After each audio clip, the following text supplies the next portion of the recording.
भारत सारे देश भर में ब्राह्मण 3.5% है और महाराष्ट्र में 1.5% है।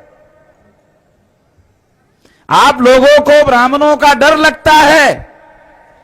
पूना में हमारे दलित पैंथर के एक नेता ने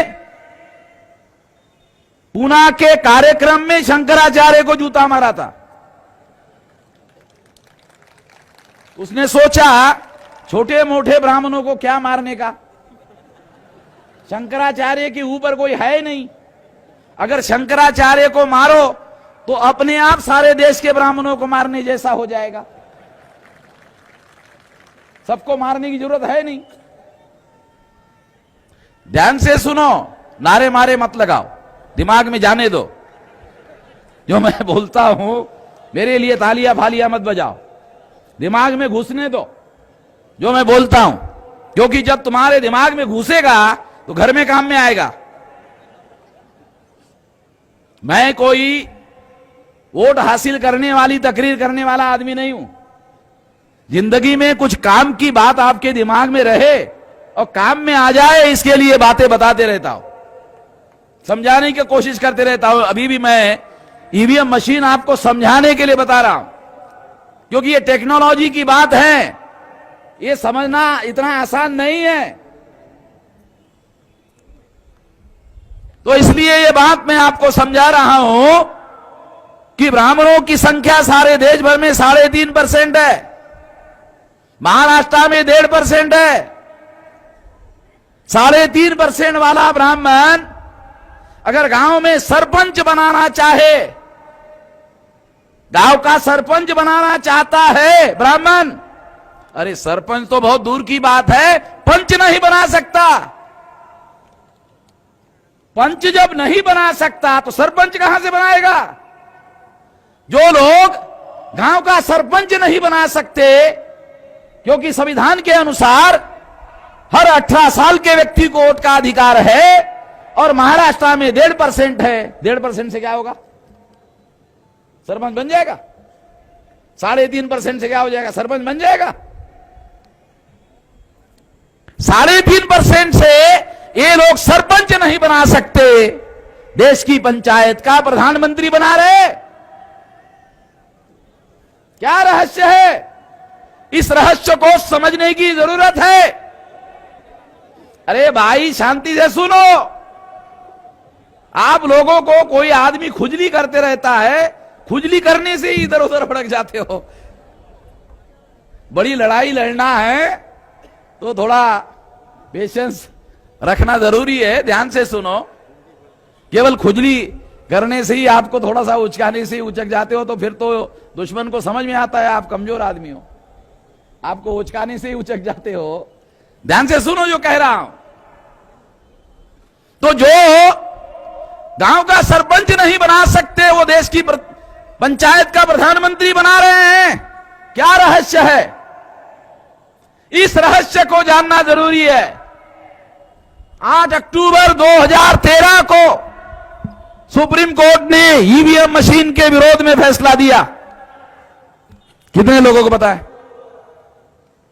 जिन मशीनों के आधार पर भारत में चुनाव हो रहा है, उस मशीन के विरोध में सुप्रीम कोर्ट ने 8 अक्टूबर 2013 को फैसला दिया। और फैसले में क्या लिखा? केवल ईवीएम मशीन के आधार पर फ्री, फेयर एंड ट्रांसपेरेंट चुनाव नहीं हो सकता। फ्री यानी मुक्त, फेयर यानी निष्पक्ष, ट्रांसपेरेंट यानी पारदर्शी चुनाव नहीं हो सकता।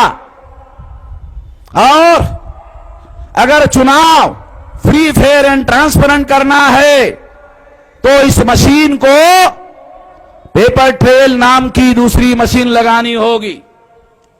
यह आदेश सुप्रीम कोर्ट ने 8 अक्टूबर 2013 को दिया। सुप्रीम कोर्ट ने जब यह निर्णय दिया तो उस निर्णय के अनुसार 2014 में लोकसभा का चुनाव होने वाला था। वो चुनाव होने के पहले जब ये केस सुप्रीम कोर्ट में गया था तो डॉक्टर सुब्रमण्यम स्वामी ने ये केस लेकर गया था सुप्रीम कोर्ट में।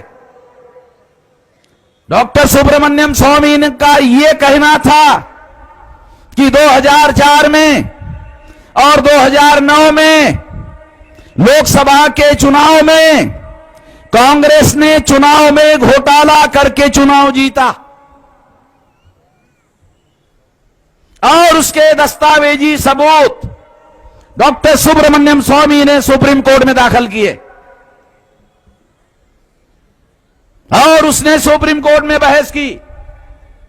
बहस करने के बाद जजेस ने कहा कि डॉक्टर साहब, आप कहते हो ईवीएम मशीन में गड़बड़ी है, चलो हम आपकी बात मानते हैं।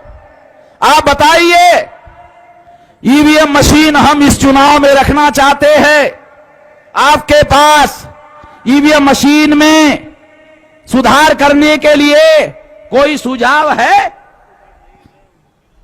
डॉक्टर सुब्रमण्यम स्वामी ने सुप्रीम कोर्ट के जजेस को कहा, हां, मेरे पास ईवीएम मशीन में सुधार करने के लिए सुझाव है। तो उसने कहा, डॉक्टर सुब्रमण्यम स्वामी ने कहा कि पहले तो हमको यह समझना होगा कि इस मशीन में दोष क्या है।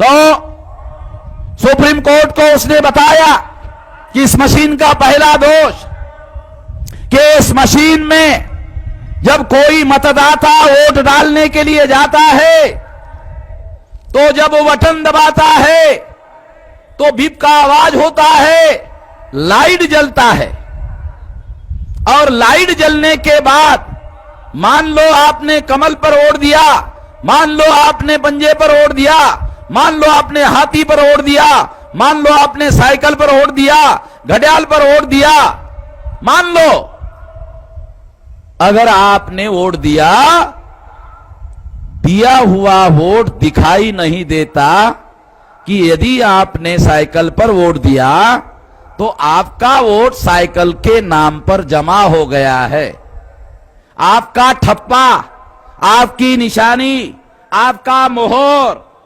साइकिल पर लग गया है, इसका कोई आंखों से दिखाई नहीं देता, केवल लाइट जलता है। ये नहीं दिखाई देता है कि मोहर उस पर लग गई है। आपने देखा? अच्छा, आप लोगों ने भी नहीं देखा क्योंकि किसी को दिखाई नहीं देता है। आप बटन दबाते हो, बीप का आवाज होता है, लाइट जलता है, बस मोहर लगा हुआ निशान किसी को भी दिखाई नहीं देता। डॉक्टर सुब्रमण्यम स्वामी ने सुप्रीम कोर्ट के जज को कहा कि दिखाई नहीं देता, और जब दिखाई नहीं देता है तो मशीन के अंदर जाकर यह गायब भी हो सकता है, नहीं भी हो सकता, गायब भी हो सकता है, नहीं भी हो सकता। अगर मान लो नहीं हो गया तो चलो ठीक है, और अगर हो गया तो घोटाला हो गया। जो सबूत तो है नहीं कि आपका वोट जिस पर आपने मोहर लगाया वो तो दिखाई नहीं दे रहा है, इसलिए मशीन के अंदर जाने के बाद मशीन में घोटाला होता है। पहली बात डॉक्टर सुब्रमण्यम स्वामी ने सुप्रीम कोर्ट को कहा, यह पहला सबसे बड़ा दोष। और इस दोष को समझने के लिए मैं आपको सबूत देता हूं। आप पहले बैलेट पेपर पर वोट डालते थे, कागज पर वोट डालते थे, तो जब आप वोट डालने के लिए जाते थे तो चुनाव आयोग के अधिकारी आपको बैलेट पेपर देते थे, और बैलेट पेपर देखने के बाद आप देखते थे, ऐसा देखते थे, पंजा,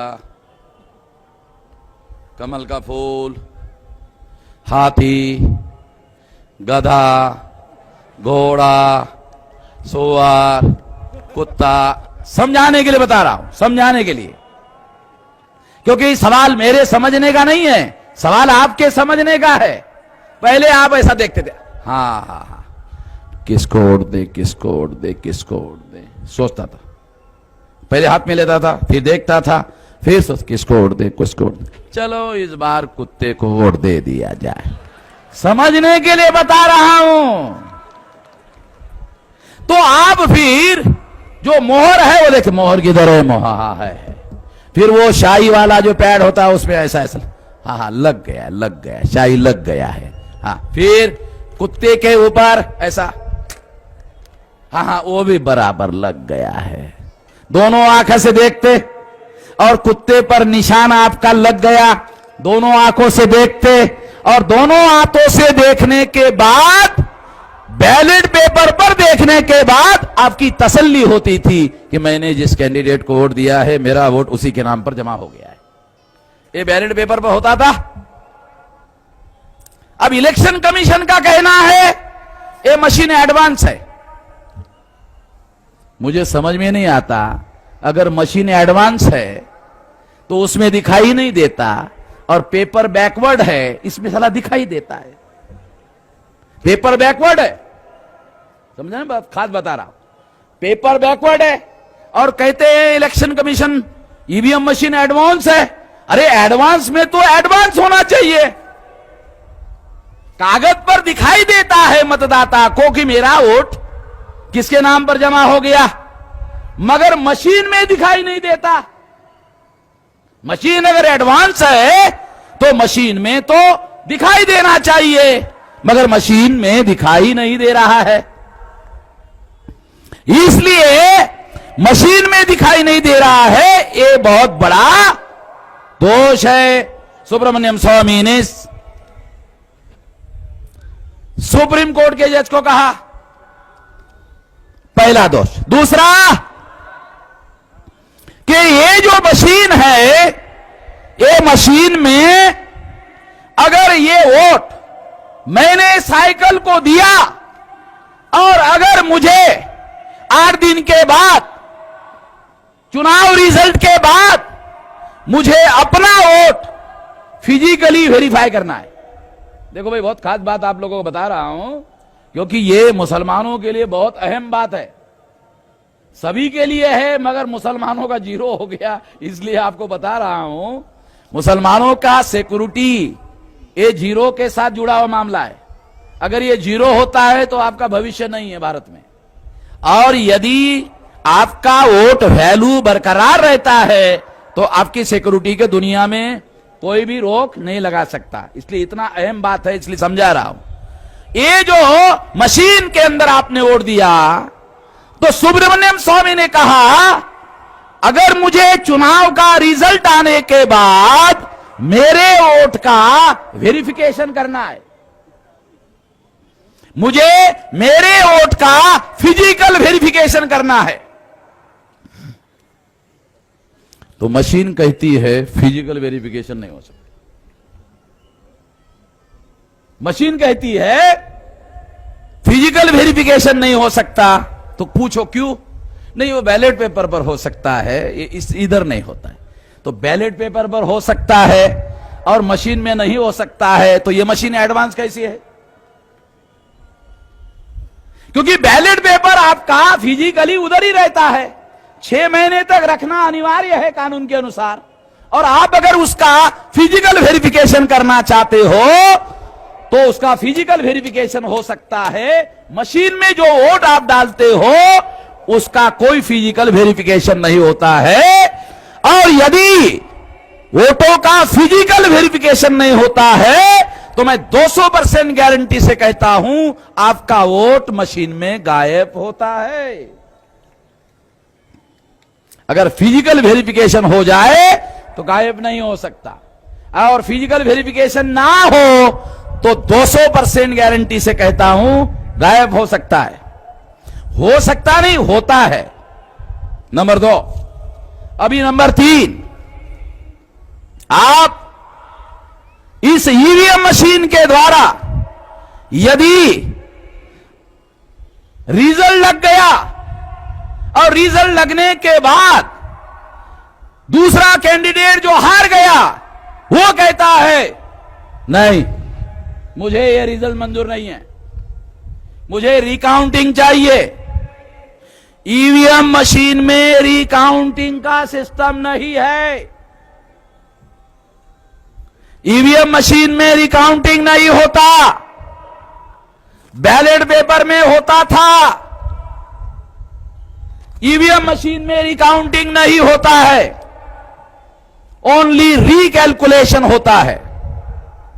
फॉर एग्जाम्पल, 4 कैंडिडेट है, 4 कैंडिडेट को बूथ वाइज वोट पड़ा, बूथ वाइज वोट टोटल बनाया गया, टोटल मारा गया और टोटल मार के रिजल्ट घोषित किया। अगर आपने रिकाउंटिंग की मांग की तो क्या होगा? जो बूथ लेवल पर पहले से काउंटिंग हुआ है कैंडिडेट के नाम पर, मान लो 100 वोट हो गए, एक को 30 पड़े, एक को 20 पड़े और एक को 25 पड़े, एक को और 25 पड़े, हो गया 100। तो ये जो बूथ लेवल पर वोट पड़े, केवल उसका सारे बूथों का रिकैलकुलेशन होगा, रिकाउंटिंग नहीं होगा। What is the difference between recalculation and recounting? Recalculation जो ऑलरेडी कैलकुलेट किए हुए लो वोट है उसका रिकैलकुलेशन होगा। रिकाउंटिंग अलग मामला है। रिकाउंटिंग का क्या मतलब है? ईच एंड एवरी बैलेट अलग अलग करना होगा और अलग अलग करके उसको दोबारा गिनना होगा, दोबारा देखना होगा, फिजिकली वेरीफाई करना होगा और फिर रिकाउंटिंग करना होगा। That is recounting. EVM machine में रिकैलकुलेशन होता है, रिकाउंटिंग नहीं होता है। सुब्रमण्यम स्वामी ने सुप्रीम कोर्ट में कहा यह है फॉल्ट, और इसलिए यह फॉल्ट जो है दूर करने के लिए मेरा सुझाव है। कहा क्या सुझाव है?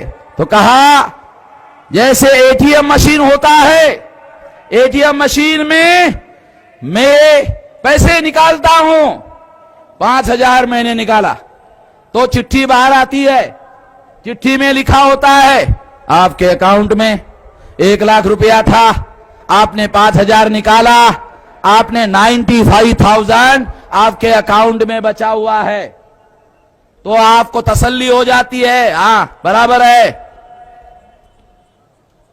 ये जो मशीन मुझे जो आंकड़े दे रही है ये बराबर है, आपकी तसल्ली हो जाती है। तो डॉक्टर सुब्रमण्यम ने कहा जैसे एटीएम मशीन रसीद बाहर निकालती है, वैसे ही ईवीएम मशीन से वोटर ने वोट डालने के बाद रसीद बाहर आना चाहिए कि अगर किसी ने पंजे पर, हाथी पर, कमल पर और अगर साइकिल पर वोट दिया तो निशानी, मोहर लगा हुआ कागज बाहर आना चाहिए और बाहर आने के बाद मतदाता को अपनी आंखों से दिखाई देना चाहिए। सुप्रीम कोर्ट के जज को डॉक्टर सुब्रमण्यम स्वामी ने कहा, सुप्रीम कोर्ट के जज ने कहा आपकी बात मंजूर है, आदेश दिया जाता है इस मशीन को, ईवीएम मशीन को पेपर ट्रेल मशीन लगाई जाए। पेपर ट्रेल मशीन लगाने के बाद क्या होगा?